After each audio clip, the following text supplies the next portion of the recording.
Manager, ইনি manager. তো আমাদের এখানে ভিডিও করতে, তো উনি আমার ফোনটা কেড়ে নিচ্ছিলেন। আমাকে কিছু ভুল দেখাচ্ছি না, আমি আপনাদের কথাটা দর্শকের সামনে তুলে ধরছি।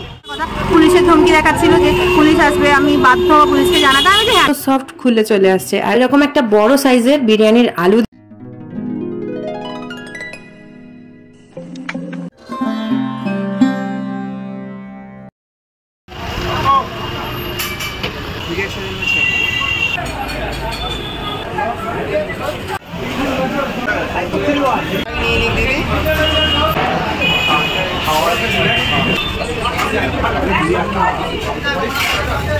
হ্যালো গাইস, আজকে চলে এসেছি কলকাতার একটা নামকরা বিরিয়ানি দোকানে।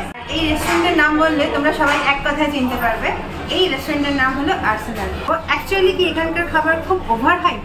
দাম হিসেবে এই খাবারগুলোর অ্যাকচুয়াল কোয়ালিটি কিরকম আর টেস্ট কিরকম সব তোমাদেরকে জানাবো। তো ভিডিওটা আমাদের সাথে দেখতে থাকো। এই পর্যন্ত সব ঠিকঠাকই চলছিল, কিন্তু এরপর যেটা হলো সেটা সত্যি আনএক্সপেক্টেড। তো আমরা এসেছিলাম ব্লগ করতে। তো ইনি হচ্ছেন ম্যানেজার, ইনি ম্যানেজার। তো আমাদের এখানে ভিডিও করতে দেওয়া হচ্ছে না। এনার বক্তব্য ছিল যে আমরা পারমিশন না নিয়ে ভিডিও করতে এসেছি। তো আমরা জিজ্ঞাসা করেছিলাম পারমিশন করিয়ে দেওয়া যাবে কিনা। তো উনি আমাদের সাথে অত্যন্ত দুর্ব্যবহার শুরু করলেন আর বললেন যে না, পারমিশন হবে না, এটা অনেকদিন আগে থেকে করাতে হয়। তো উনি আমার ফোনটা কেড়ে নিচ্ছিলেন, আমাকে পুলিশের ভয় দেখাচ্ছিলেন। তখন আমি ঠিক করলাম আমি ক্যামেরা অন করব এবং আমি ওনার সামনে সমস্ত কথা তুলে ধরবো। কিন্তু উনি ভিডিও তো করতে দিচ্ছিলেন না, উল্টে আমার চেঁচামেচি করছিলেন আমার ওপর। আমাদের 10 মিনিট সময় দিয়েছিল যে আপনারা বাইরে অপেক্ষা করুন, আমরা ডেকে নেব আপনাকে। কিন্তু এই যে রুড বিহেভিয়ারটা, এটা আমরা সত্যি আশা করিনি এদের কাছ থেকে। একটা কথা তোমরাই বলো, এরা আমরা ঢোকার সাথে সাথে বলছে যে আপনারা কি ব্লগ করছেন, সেটা অ্যালাউড নয়, আমাদেরকে পারমিশন নিতে হয়। তো এই যে পারমিশন নিতে হয়, এই জিনিসটা যারা দূর দূর থেকে ব্লগ করতে আসছে তারা কি করে জানবে? তাদের তো জানা সম্ভব না এটা। তো ওরা তা কাউকে বলতে দেয় না। আমি যখন ভিডিও অন করলাম, ভিডিও অন করার পর বলছে রাখুন রাখুন, এটা অ্যালাউড না, আপনি কিন্তু অভদ্রতা করছেন, আপনি কিন্তু অসভ্যতা করছেন, ভিডিও করছেন কেন? আরে আমি তো কিছু ভুল দেখাচ্ছি না, আমি আপনাদের কথাটা দর্শকের সামনে তুলে ধরছি যে আপনারা বলেছেন যে পারমিশন নিয়ে ব্লগ করতে হবে। তো এটা সবার জানা উচিত। এটা যদি না জানে কেউ তাহলে সে এসে ফিরে যাবে, আর এটা দর্শকদের জানা উচিত। যার জন্য এই ভিডিওটা অন করে পাচ্ছি। এই যে এনাকে আপনারা দেখতে পাচ্ছেন, ইনি হচ্ছেন ম্যানেজার। আমি এটা বলতে চাইছি যে ইনি হচ্ছেন ম্যানেজার। এনার থেকে পারমিশন না নিয়ে আপনারা ভিডিও করতে পারবে না। আর এটা যখন তোমরা যখন দেখছো যে আমি এটা যে ক্লিপিংগুলো দেখালাম, এর আগে 15 মিনিট ধরে আমি ওনাকে কনভিন্স করার চেষ্টা করেছি যে আপনি প্লিজ প্লিজ কাইন্ডলি করে দিন, কোনো না কোনোভাবে আমরা অপেক্ষা করছি, আপনি প্লিজ পারমিশনটা করে দিন যাতে আমরা ভিডিও করতে পারি। আমি বুঝতে পারছি কিন্তু সেটা সম্ভব না, অনেকদিন আগে থেকে বলতে। আস্তে আস্তে উনি রুড হচ্ছিলেন, আস্তে আস্তে আমি জিজ্ঞেস করছি বলে। তখন আমার মনে হলো যে তো প্রথম কথা আমি তোমাদের সাথে শেয়ার করে দিচ্ছি, আমার ব্যবহার অত্যন্ত খারাপ। একটা মানুষ গেছে যে তাকে তো পোলাইটলিও বলা যায়। তা ঠিক আছে, আমার তোমাদের কাছে উদ্দেশ্য হচ্ছে যে এখানে ব্লগ করতে আসার আগে পারমিশন ছাড়া হয় না, তাই জন্য ফিরে যেতে হবে। তোমরা পারমিশন নিয়ে করো। আর এটা হচ্ছে দমদম পার্কের আউটলেটটা। আমি অন্য কোথাও কি করে জানি না, অন্য কোথাও আর্সেনাল যেখানে যেখানে আছে সেখানে কি পারমিশন নিয়ে করতে হয়, কি পারমিশন ছাড়া কেউ করে আমি জানি না, কিন্তু এখানে পারমিশন ছাড়া হয় না। আমরা এখন এখানে দাঁড়িয়ে আছি। তো অলরেডি 10 মিনিট অতিক্রম হয়ে গেছে, 10 মিনিট পেরিয়ে গেছে, আমরা অপেক্ষা করছি। তো দেখা যাক কখন ডাকে। আমরা বেশিক্ষণ অপেক্ষা করব না, মোটামুটি 5 মিনিট আছি। এই 5 মিনিট পর আমরা এখান থেকে ব্যাক করব। আর কেউ দেখায় না, এই ব্যাপারটা কেউ দেখায় না। আমার মুড ঠিক নেই, তো আমার মানে ভালো লাগছে না। আমি ভিডিওটা এখন বন্ধ করছি। তো যদি ডাকে তো ভেতরে গিয়ে কথা হচ্ছে, যদি না ডাকে তাহলে আমি নেক্সট কথা বলছি খানিকক্ষণ পর। তো আমরা আরও 5 মিনিট ওখানে দাঁড়িয়ে দাঁড়িয়ে অপেক্ষা করলাম। লোকজন খাচ্ছে, খেয়ে বেরোচ্ছে, আরও ঢুকছে লোক, কিন্তু ওরা আমাদেরকে ডাকেনি। দমদম পার্কে নেমে যে আর্সেনালটা আছে, দমদমের আউটলেটটা, সেই আউটলেটে আমরা গিয়ে এই ব্যবহারটা পেয়েছি। আর কখনোই এখানে আমার আসার ইচ্ছা নেই। তো জাস্ট কিছু প্রুফ আমি তোমাদের দেখাতে চাই। কিছু প্রুফ না থাকলে তো আমি তোমাদের বলতে পারবো না, তাই ওইটুকুনি। সেটাও করতে হবে নানা কথা। পুলিশের ধমকি দেখাচ্ছিল যে পুলিশ আসবে, আমি বাধ্য পুলিশকে জানাতে। আমি যে হ্যাঁ ঠিক আছে, পুলিশকে জানান, আমরা কি ক্ষতি করেছি? কারোর তো কোনো ক্ষতি করি, আসবে পুলিশ, আমরা কথা বলবো। আমরা যে খেতে যাবো, আমরা ভিডিও করবো, তাতে অপরাধটা কোথায় বুঝলাম না। আর জন্য আগে থেকে পারমিশন নিতে। আমি এটাও বলেছিলাম যে আপনি আজকে পারমিশন কোনোভাবে করিয়ে দিন, আমরা আধ ঘন্টা 1 ঘন্টা অপেক্ষা করতে রাজি আছি। এখন বাজে হচ্ছে 9টা 8। আমরা গেছিলাম যখন, তখন মোটামুটি কটা হবে, 8:30, 8:15 নাগাদ আমরা ঢুকেছি ওখানে। এতক্ষণ অপেক্ষা করে আমরা চলে এসেছি। তো এই এতক্ষণ অপেক্ষা করার পরে ওরা কিন্তু আমাকে ডাকেনি যে আসুন আপনারা খেয়ে যান। আমরা ফুড ব্লগ করেছি, আমরা কোন চ্যানেল, আমাদের সাবস্ক্রাইবার কত, সেসবও ওরা জানতে চাইনি। এরা দূর দূর করে তাড়িয়ে দিয়েছে। তো আমার কিছু বলার নেই, আমি জাস্ট কথাগুলো তোমার শেয়ার করছি, কারণ যাতে আমার মতো সমস্যা তোমাদেরকে আর কখনো করতে না হয়। ভিডিও যদি তোমাদের হেল্পফুল মনে হয়ে থাকে তাহলে লাইক সাবস্ক্রাইব করো, কিছু বলার নেই। আর পরে ভিডিওতে ভালো মুড নিয়ে তোমাদের সাথে দেখা করবো। এই ভিডিওতে পারলাম না, কারণ আমরা না খেয়ে অনেকক্ষণ ধরে আছি, খাবো বলে ঢুকেছিলাম। এই দেখো মেনু কার্ডও নিয়ে এসেছিলাম। এই পুরো মেনু কার্ডটা দেখছিলাম আমরা কী কী অর্ডার করবো না করবো, বাইরে ঠিক করছিলাম 3 জনে মিলে। আর যারা নর্মাল খেতে যাও তাদেরকে আমার কিছু বলার নেই, কারণ তারা শুধু খেতেই যাচ্ছে। কিন্তু যারা আমাদের মতো ভিডিও করার পারপাসে যাও, মানে খাওয়ার সাথে ভিডিওটাও করো, তাদেরকে যদি এইরকম একটা সিচুয়েশনে পড়তে হয়, তোমরা হলে কি করতে আমার কমেন্ট সেকশনে জানিও। চলো টাটা। খুব খারাপ মুড নিয়ে ফিরে আসছিলাম, আর খাওয়া দাওয়া তো হয়নি। তারপরে আমাদের দাদাভাই রেস্টুরেন্টের সামনে দিয়ে আসছিলাম, যখন দেখলাম এখনও খোলা আছে, তো আমরা খেতে ঢুকলাম। আর এখানকার খাবার আমি আগেও খেয়েছি, খাবার খুবই ভালো কোয়ালিটির। তো ভাবলাম এই সুযোগে আমি যদি এখানকার খাবারটা তুলে ধরতে পারি তাহলে খুব ভালো হয়। সেই মতো বিরিয়ানি অর্ডার করেছিলাম, আর বিরিয়ানির কোয়ান্টিটি দেখতেই পাচ্ছ, প্রচুর পরিমাণে বিরিয়ানি দেয়। আর আমরা চিকেন বিরিয়ানি অর্ডার করেছিলাম। চিকেনটা প্রচণ্ড সফট আর জুসি ছিল, আর আমি এখানে বহুবার খেয়েছি এর আগে। আর এখন আমি তোমাদের সাথে এটা শেয়ার করে নিচ্ছি। দেখতে পাচ্ছ চিকেনটা এত সফট খুলে চলে আসছে। আর এরকম একটা বড় সাইজের বিরিয়ানির আলু দিয়েছে, যেটা খুব সফট ছিল। আর সেই সাথে এরা স্যালাড দেয়, আর দাদা বৌদি স্টাইলের ধনেপাতার চাটনি দেয়। কোয়ালিটি কিন্তু খুবই ভালো এখানকার বিরিয়ানির। একবার হলেও নাগের বাজারের এই বিরিয়ানি কিন্তু মাস্ট ট্রাই। আসলে আমরা খেতে পারলাম না, যেমনটা তোমাদের দেখিয়েছিলাম। তারপর আমরা এলাম নাগের বাজারে, দাদাভাই বিরিয়ানিতে ঢুকেছি। দাদাভাই রেস্টুরেন্ট সেরকম খাচ্ছি, প্রচুর পরিমাণে বিরিয়ানি দিয়েছে। মাত্র 180 টাকা এখানে দুজনে ভাগাভাগি করেও খাওয়া যাবে এতটা পরিমাণ বিরিয়ানি। আর চিকেনের চালের কোয়ান্টিটি, চিকেন আলুটা কতটা সফট, কতটা টেন্ডার, আর মাংসটা কতটা জুসি, সবটা তোমাদের দেখিয়েছি। তো অনেক রিজনেবল প্রাইসের মধ্যে অনেক টেস্টি বিরিয়ানি খাচ্ছি এখন বসে। আর যে ব্যবহারটা পেয়েছিলাম না, আমার খাওয়ার একদম ইচ্ছে উঠে গেছিলো। তো আমরা ঠিক করলাম বিরিয়ানি না খেয়ে বাড়ি যাবো না। দাদাভাই রেস্টুরেন্টের কথা আমরা শুনেছি আগে, আমরা খেয়েওছি এখানে, কিন্তু এখানটা বিরিয়ানির ভিডিওটা করা হয়নি। তো আজকে এই দোকানে বিরিয়ানি ভিডিও আমাদের হয়ে গেল। খুব ভালোভাবেই খাচ্ছি, টেস্টি বিরিয়ানি।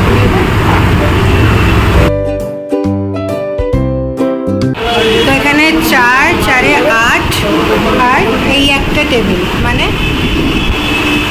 3, 4 এ 12 জন মতো বসে এখানে খেতে পারে। আর এটা হচ্ছে মেনু কার্ড। এই মেনু কার্ডের এখানে সব লেখা আছে, mutton biryani, extra mutton, chicken biryani কী কী দাম, তোমরা এটা পজ করে দেখে নিতে পারো। অ্যাম্বিয়েন্সটা খুবই সাধারণ, কোনো আহামরি কোনো ব্যাপার নেই এর মধ্যে, কিন্তু যেটা খাবার কোয়ালিটি যেটা, সেটা কিন্তু অসাধারণ।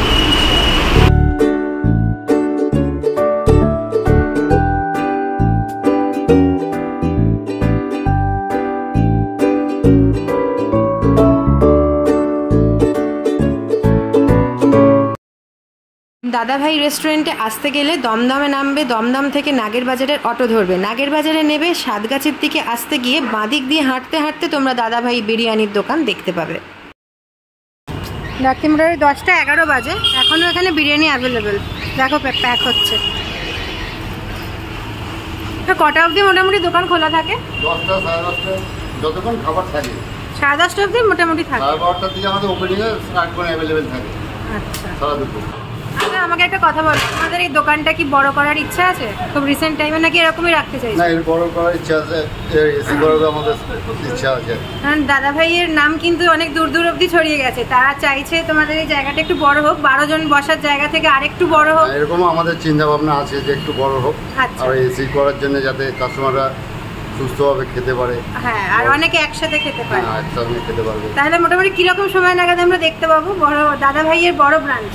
আমরা খোঁজ লাগিয়েছি, দোকান সেরকম আমাদের মনের মতো পাচ্ছি না পয়সার মতো জায়গাটা। আচ্ছা, মানে নাগের বাজার ছাড়া আরো অন্যান্য জায়গায় করার ইচ্ছা আছে? হ্যাঁ। আমাদের এখান থেকে কিন্তু তুলে দিও না, আমাদের বাড়ির কাছে। আমরা এই কাছাকাছি থাকবো, কিন্তু এখানেই আশপাশেই ব্রাঞ্চ একটা থাকবেই থাকবে, তার মধ্যে অন্য জায়গা আমাদের ইচ্ছা আছে আর একটু আউটসাইড। আর এই যে দাদাভাই বিরিয়ানির সাথে দাদা বৌদির যে তুলনাটা তোমাদের কানে নিশ্চয়ই এসেছে ইতিমধ্যে, এটা কি বলবে? এটা নিয়ে তো কাস্টমার বলতে পারবে আমরা কি ধরনের খাবার চাই। মানে এটা শুনে কি রকম তোমাদের রিঅ্যাকশন কি? ভালো লাগে শুনতে? ভালো লাগছে, সেটা কাস্টমার যেটা বলে সেটাই মেনে নিতে। মানে কাস্টমারদেরও এটা বক্তব্য এবং আমারও বক্তব্য, তোমাদের বিরিয়ানি শুনে আমিও খুশি হয়েছি। আরো ওইভাবে আমরা যাতে কোয়ালিটিটা আমরা ধরে রাখতে পারি, আমরাও এরকম চিন্তা ভাবনা আছে আর কি। আমি তোমাদেরকে এটাই রিকোয়েস্টটা করতে যাচ্ছি বলছিলাম যে যতই তোমরা বড় হও না কেন কোয়ালিটি যাতে কম্প্রোমাইজ না করতে হয় তাই সেটা মাথায় রেখো, কারণ অনেকেই আছে দাদা বৌদি বিরিয়ানিও কিন্তু এখন অনেক কোয়ালিটি লো হয়ে গেছে, সেটা সবাই বলে আগের মতো কোয়ালিটি নেই। আমরা কোয়ালিটি এখনো ধরে রাখার জন্য আমরা অনেক আমাদের চিন্তা ভাবনা থাকে, এটা প্রচুর চাপ থাকে কাস্টমার মানে কারিগরদের উপরে, যাতে কোনো সময় কোয়ালিটি যাতে ডাউন না হয়। আচ্ছা, আর দোকানটা কতদিনের পুরনো? আমাদের 4 বছর হলো। 4 বছর হলো এই দোকান। তোমরা মাটন বিরিয়ানি, চিকেন বিরিয়ানি আর এর সাথে আর কি কি রাখো? এটা মটন বিরিয়ানির সঙ্গে চিকেন বিরিয়ানি থাকে, আর আলুও থাকবে এক্সট্রা, ওর সঙ্গে আলু থাকবেই থাকবে। তার সঙ্গে এমনি স্যালাড থাকে, আমাদের গ্রিন একটা চাটনি থাকে। আর অন্য কোনো আইটেম আছে কি, যেমন চাপ আছে? চিকেন চাপ থাকে। আচ্ছা, চিকেন চাপ কি আছে না? না, এই মুহূর্তে চাপ নেই, শেষ হয়ে গেছে। 10:30টার সময় চাপ, চিকেন চাপটাও নেই, মটন বিরিয়ানিটাও নেই, শুধু এখন চিকেন বিরিয়ানিটা রয়েছে। হ্যাঁ, আর 10:30টার সময় এই যে তোমরা প্রোভাইড করছো মানুষকে খাবার, এটা একটা বড় ব্যাপার। অনেক রাত অবধি তোমরা এটা দিতে পারছো। কহাড়ি বিরিয়ানি মোটামুটি এখন আমাদের 4-5টা করে যাচ্ছে সারাদিনে, 4-5টা হাঁড়ি বিরিয়ানি। আর হাঁড়ির এই সাইজ, বিশাল বিশাল সাইজের হাঁড়ি। আমাদের এটা তামার হাঁড়ি, এটা তামার হাঁড়ি আমাদের, এটা দম বিরিয়ানি এটা। আচ্ছা, এখন তো চিকেন বিরিয়ানি 180 টাকা, তো চিকেন বিরিয়ানি প্রথম কি 180 টাকা থেকে না, শুরু? তখন আমাদের 160 টাকা ছিল প্রথম থেকে যখন স্টার্টিং এ। আচ্ছা, এখন বেড়েছে 20 টাকা মতো। তোমার নামটা একটু বলো। আমার নাম রমেশ। আর মানুষের কাস্টমারদের কিরকম রেসপন্স বুঝছো? ভালো ভালো, ঠিক আছে, থ্যাংক ইউ, ভালো থাকো। আর বিরিয়ানিতে যে ঘিটা ঢালা হয় ওটা আমি একবার দেখতে চাই, কোথায় রাখা? এইটা দেখো, এই ঘিটা বিরিয়ানিতে ঢালা হয়। এরকম কতগুলো বোতল হাঁড়ি তো ঢালো তোমরা? এরকম এটা আমাদের পুরো মিনিমাম 2 প্লেট 2.5 প্লেট, মানে এরকম সাইজের যে কৌটোগুলো তোমরা দেখছো? কোন কৌটো না, আমরা কৌটো এরকম কিনে নিয়ে আসি, এরকম আমাদের 2.5 প্লেটের মতো ঘি ঢালতে লাগে।